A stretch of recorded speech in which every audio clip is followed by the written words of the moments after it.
በአንተ የመጣ ከሆነ ያንሰኛል፣ በአንተ የመጣ ከሆነ ያንሰኛል። ግን በጠላቶችና በሰይጣን ስራ ከሆነ ግን ምንም አልሆነ፣ ምንም አያመጡም። ገና ጨፍራለሁ፣ ገና ዘላለሁ፣ ገና አመሰግናለሁ። ሰላም ገብርዬቱ ቤተሰቦች እንደምን ቆያችሁኝ? ያለው እግዚአብሔር ይመስገን በጣም ደህና ነኝ። ግን ትንሽ ጠፍቻለሁ። ምክንያቱም ትንሽ አሞኛል ሰሞኑ 3 ቀን አካባቢ። በዛ ምክንያት ትንሽ ወባ ነገር ነው መሰለኝ ጫን ብሎብኝ ያው ቪዲዮ መስራትም ላይ በመዋትም ትቻለውና እንዴት ናችሁ? ተናፍቃችኋል። ዛሬ ራሱ ትንሽ ያው ወንድ ልጅ ነኝና ራስን ላበረታታ ብዬ ተነሳሁና ሲንቀሳቀስ የሆነ ኮመንት ትዝ አለኝ። ምክንያቱም ትላንት በጣም ዝናብ ጣለ፣ ማታ ላይ በጣም ዝናብ ጣልና አሳያችኋለሁ። በረንዳዬ ሙሉ በሙሉ ውሃ ቋጥሮ በቃ እኔ ብቻ ነኝ ያው ወንድ ልጅ ከቤት ሲጀመር ያለሁት ምን ነኝና ያለንም ምን ነኝ። ስለዚህ አማራጭ ስለሌለ በቃ እስኪ ትንሽ ሰውነትም ላጠናክር ብዬ ተነሳሁ። እሱንም ግቢውንም ያጠራረኩ ቆይቻለሁ። እንደዚህ ያማረብኝ ደግሞ የሰራሁት ስራ ማለ ያቅሜን አታዩም እንዴ? እሱንም አስጎበኛችኋለሁ።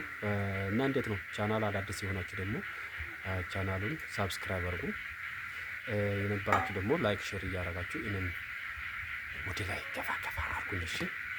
እና ላሳያችሁ አንድ ወዳጄ ምን ብለኝ ጥሩ ነው። በባለፈው እንደዚህ ዝናብ በጣም ጣልና አራ ገብርዬ እንደው ዝናብ እንደዚህ የሚያስቸግራችሁ ከሆነ ውሃ እንደዚህ የሚቋጥር ከሆነ ጥሩ አይደለምና ውሃውን መስመር አውጣለት፣ ግቢ ላይ እንዳይቋጥር ጥሩ አይደለም። የተለያዩ ውሃ ወለድ በሽታዎችን ያመጣል፣ አውሬዎችን እዛ ውስጥ እንዲወለዱ ይረዳልና ቦይ ያውጣ እንዲፈሱ ጥረት አድርግ ምናምን ብሎኝ ቢያመኝም ያ ኮመንቱ አልጠፋኝም። እንደገና ደግሞ ዝናብ ትላንት ጥሎ በጣም ጣለ። እኔም ትንሽ ነቃ አልኩ ልጠንክር ብዬ ይኸው እንደምታዩት ከዛ ቦይ ላውጣ ብዬ ተነሳው ነው ራስን ትንሽ ማውጣት ጀምሬያለሁ። ይኸው እንደምታዩት ጀምሬያለሁ። ከዛ ሳወጣ ያ ሰውዬ ትዝ አለኝ አለ ኮመንታሩ ትዝ ብሎኝ ለምንድን ነው ቆይ ለጓደኛዬ ሀሳብ ተቀብዬ ተግባራው ለምን አላረግም ብዬ ይኸው እንደምታዩት ይኸው የተወሰነ ሰርቻለሁ። እስከ መጨረሻ አብረን እንድንሰራ እና እንድትመለከቱ ብዬ ነው። ከዛ በፊት ሰርቶ ምናምን እንዳትሉ ብዬ ላሳያችሁ ሞክርኩና እስኪ ቆይ አብረን እንስራ። እሺ። ይኸው እዚህ ጋር ተወሳሰነ ጠራርግ ያለው እዚህ ውስጥ በአሸንዳ የተጠረገ የታጠበ ቦታዎችም ደፋፍኛለሁ። እንደምታዩት በዚህ ጎን ይቀራል እና እዚህ አካባቢ ያው ዝናብ ስለሆነ የተለያዩ ነገር ወድቋል። ያው ገጠር ኑሮ እንደምንኖር ለእናንተ ሳይተናልና ሌላ ነገር እንዳይመስላችሁ። በዚህ በኩል እንደምታዩት እዚህ ጋር በፊት ጉድጓድ ነበረ። ይሄው እንዴት ሞልቶ ተርፎ ይሄ ሁሉ አማራጭ የለም። ቤት የመረገበት ጉድጓድ ይሄ ነው። ውሃ ይቋጥራል። ይሄው ሞልቶ ከተለያዩ ቆሻሻ ጠርቆ ይሄ ራሱ ጽዳት ያስፈልጋል። ግን አሁን እኔ ብቻ ስለሆንኩ ጊዜ እያገኘው አይደለም። ጠርጋለሁ ከውስጥ ራሱ አጥልቄ አፈሩን በፊት የገባውን ለም አፈር አወጣለሁ ብዬ ነበረ። ጊዜ አላገኘውም እስካሁን። እንደዛ ሆኖ ሞላ። እንግዲህ ብቻ ከላይ ያለውን ጠራርጌ ይሄ ለተለያዩ ዝናብ ሲያቋርጥ ራሱ አታክልት ማጠጫ ይሆናልና አካባቢ እንደዛ ይመስላል። ያው ገጠር ኖሮ ነው። አንድ ሰው ብቻውን ሲሆን ሀሳብ ይበዛበታል፣ ስራ ይበዛበታል። ለምን እንደዛ አልሆነም ብላችሁ እንዳትታዘቡኝ እሺ። እና ወደ ውሃ ማፍሰሱ ቦይ እንገባለን አብረን። እሺ ተከተሉኝ። የሚታያችሁ ከሆነ እንግዲህ ሰው እንደ አቅምቼ ነው የምኖረው። መቼም ለምን ግርፍ አላስገባችሁም? ወይም ምንድነው ሊሾ ነው የሚባለው የወለል ግቢ ውስጥ እንደ ባሉካዎች እንግዲህ ፈጣሪ ረድቶን ወገዶ ፈጣሪ ረድቶ እግዚአብሔር በሱ ፍቃድ እንዲያልፍልን ከረዳን ከጊዜ በኋላ ልናደርግ እንችላለን። አሁን ግን ባለው ነው የምንኖረው። እቺን ራሱ ለመግፋት አያችሁ ወገቤ እንዴት እንደሚያመኝ። እቺ ትንሽ ነው ማለት ነው። ተራራ እንዳላፈረስን ማለት ነው። ወይኔ ምን ይደረጋል? አንበሳ ሲያረጅ የዝንብ መጫወቻ ይሆናል። እንደዛ ነው ተባለው እንግዲህ ይሆን ነው ዘንድሮ። ስለዚህ ወዳጆቼ እንደዛ መከርከኝ ወንድሜ ወይ እህቴ ይኸው ሀሳቤን ተረክቤያለሁ። እንግዲህ መቼም ሳላስብ ቀርቼ ሳይሆን በጣም ስለነበረ ዝናብ ሲያቋርጥ ደለሉን አምጥቶ ስለሞላው ነው እንጂ ጠፍቶኛል። ነው የኔ ተከታይ ስለሆናችሁ ሀሳባችሁ ኮመንታችሁ ማክበር ግዴታ ስላለብኝ ሰዎች ምን ይሻለኛል? ሰዎች ጸሎት አድርጉልኝ፣ ዱዓ አድርጉልኝ። ነው ወገቤ በጣም ይያም። አሁን እንግዲህ እቺን ቦይ ማውጣት አካፋ እንደዚህ እዛው መጥረግ ከበደኝ። አሁን መከራ እኮ ነው ያበሻ ኑሮ። ወይ ደህና ሀገር አልተወለዱ ቤተሰቦቻችን በቴክኖሎጂ በኢንዱስትሪ የሚተዳደሩ በሆኑ እኮ እንደዚያ አልሆነ። ምን ዋጋ አለው ታዲያ? እድል ነው። ይታደሉታል እንጂ አይታገሉትም ተብሏል።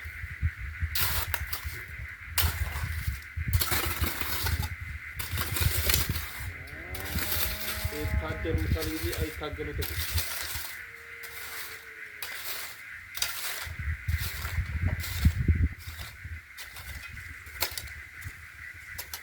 እና ወዳጆቼ ስለምትከታተሉን በጣም እናመሰግናለን። የኔ ሀሳብ ሰጠኝ ወንድም ሆንኩ ይሄ በጣም አደነቅኩ፣ ኮራሁብህ። መልካም አስተሳሰቦች እኛን ስለምትወዱ ለበሽታ እንዳንጋለጥ ስለምትረዱ በጣም እናመሰግናችኋለን። ክበሩልን። ዛሬ እስከ መጨረሻ ነው እናስቃኛችሁ። ናፍቃችሁኛል። እኔ በጣም ስለናፈቃችሁኝ በዚህ እንኳን ላገኛችሁ ብዬ እኮ በዛው ኮመንታችሁን እያስፈጸምኩ በዛው ስራዬን እየሰራሁ በዛ እናንተ የሆንም እያገኘው በምትሰጡኝ አስተያየት እየተዝናናሁ ትለያላችሁ። እናንተ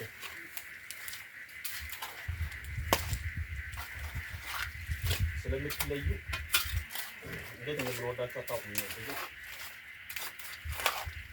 ለቪዲዮ ይመስላችኋል።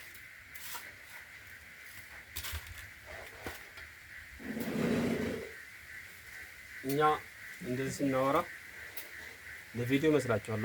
ቆይ እንደዚህ ጠጋ አድርጌ ላሳያችሁ። በዛው አገራችንን ጎብኙ።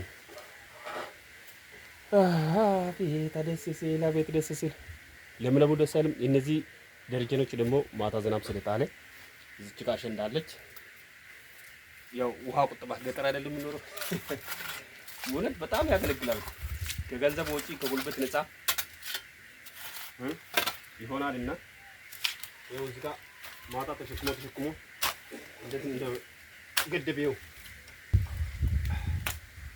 ወይኔ የገበሬ ልጅ መሆን እንዴት እንደሚከብድ። በአንድ በኩል ጥሩ ነው፣ ሁሉም ነገር ትለምዳላችሁ ትችላላችሁ። ግን ወይኔ አንዳንዴ ስቃይ ነው።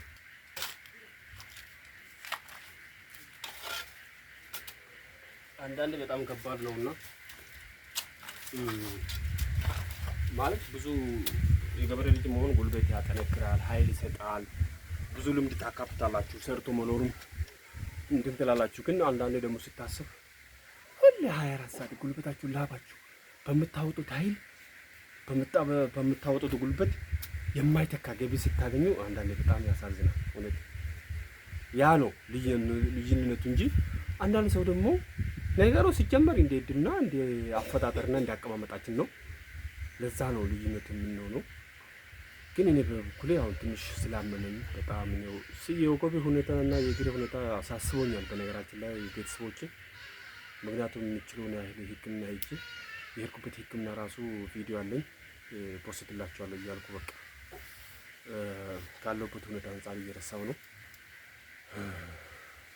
ለማውራት ይከብዳል። እኔ በጣም እየጨነቀኝና ብቻ ፈጣሪ ይመስገን አሁንም ቢሆን እንዲንቀሳቀስ ከእናንተ ጋር እንዳወራ ሽንት ቤት እንዲሄድ የሚበላ ካለ ሄጄ ለማምጣት አቅም ሰጥቶኛል። እያንቀሳቀስን በዛም በኩል አመሰግናለሁ ጌታዬ፣ ይባስ አታምጣ እያልኩ ነው።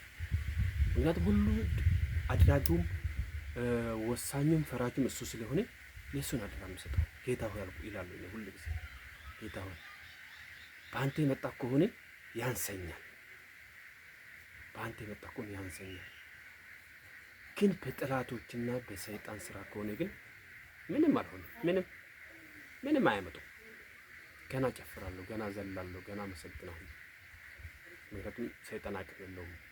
የእሱ ከሆነ ግን ማንም መሻር ስለማይችል እንደገናም በምንናገረው ነው በምንመኘው ስንት ኃጢአት እየሰራን እሱን እያስቀየምን ነው። ስለዚህ ወገቤን ይዞ እግሬን ይዞ ይበዛብኛል እንዴ? ከድርጊት አንጻር ህጉን ከመጣስ አንጻር ያንሰኛል አያንሰኝም? ይበዛብኛል ያንሰኛል እንጂ። ስለዚህ እንደዛ ሆኜም ፈጣሪ አመሰግናለሁ። ግን እንደ ምድራዊ በሰጠኝ ጭንቅላት አንጻር መፍትሄ ለመፈለግ አቅም ማጣት ትንሽ ያሳስበኛል። ምክንያቱም ዘመናዊ ሕክምናዎች ሞልተዋል። ዘመናዊ ፊዚዮቴራፒስቶች ሞልተዋል። ግን በምን አቅም የት ሊድ በምን ሁኔታ ያ ነገር ነው ትንሽ ጭንቅላት ውስጥ እንደ ሰው ልጅ የሚያሳስበኝ እንጂ በጥፋት ልክ ከሆነ ምንም ችግር የለም። እንደውም ጨምሮ ይጨምር ስልጣኑ ነው። ለዛ ነው እና ፋሚሊ ወደ ሌላ ታሪክ ገብቻለሁ። ምክንያቱም ሁሌ በጣም አስባለሁና አስባለሁና ከዛ ሁለት ውጤት አገኘሁ። ያው የሰይጣን እኮ ምንም አይደለም የፈጣሪ እኮ ያንሰኛል በምን ነው ደመደምኩት። ምክንያቱም ምን መወሰን እና በዚህ አጋጣሚ እስኪ ኋላ እንዴት ነው አረንጓዴ ዝናብ መጣሉ ደስ አይልም? በጣም ደስ ይላልና አስጎበኛችሁ። አንድ ነገር ረሳሁ። ቅድም እንደዚህ ያማረብኝ ላሳያችሁ እና ወዳጆቼ፣ ይሄው ከላይ ቋጠርኳት ነገር በኋላ ነገራቸዋለሁ። ላስጎበኛችሁ ገብቼ ይሄው አመድ በአመድ ያደረገኝ ማለት ነው። ታያችኋል። ይሄ የዶሮ ቀለብ ኩንታል ገዝቼ ነበር። ሙሉ ኩንታል ማለት ነው 2000 ብር። እዛ ጋር አስቀምጬ የኔ ዶሮ ቀርቶ የሌላው መጥቶ እየበላ ይሄው እንዳለ ሁሉ ዱቄት ብቻ እንዳለ ፈርፍሮ በርብሮ ማዳበራማ አመድ ያረጉ። የኔ ወጣ ሲሉ የሌላ መብዛቱ በቃ መረረኝና አሁን ደግሞ ክርምት ገብቷል። በበጋ ጊዜ ነበር የገዛሁላቸው ምግብ ስለሌለ፣ ምክንያቱም በክርምት ጊዜ ቅጠልም ምናምንም ስለሚበሉ የተለያዩ ትላትልም ስለሚፈጠሩ ያን ይለቅማሉ። ግን ይኸው የሌላ ሰው መጥቶ እዚህ ጭርስ ያደርጋሉ።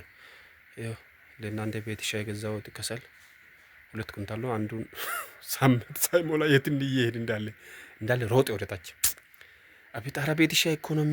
እጅሽን ሰብሰብ አድርግ በሏት እስኪ በውስጥ ኮመንቷ ላይ። እውነቴን ነው። እስኪ ነገሮች ያዛርግልኝ እንደ ፍሬን ቁልቁለት እንደምወርድ መኪና ፍሬን ነገሮችን ያዛርግ እና እሱን አስተካክዬ ትንሽ አመድ በአመድ ሆኜ ከዛ ወደ ራሴን ላጠናክር ብዬ እንትን አልኩና ለዛ ነው እዛ ላይ ሰቀልኩት። ማታው ውሃ ተቀዳ እና እንደዛ ይመስላል ወዳጆቼ። እቺ እንግዲህ አረንጓዴ ለበለም ጓሯችን ነው ሁሌንም እናሳያችሁ እና ከኔ ጋር ስለተከታተላችሁ እናመሰግናችኋለን። ስለምትመለከቱ እውነትም እንኮራባችኋለን።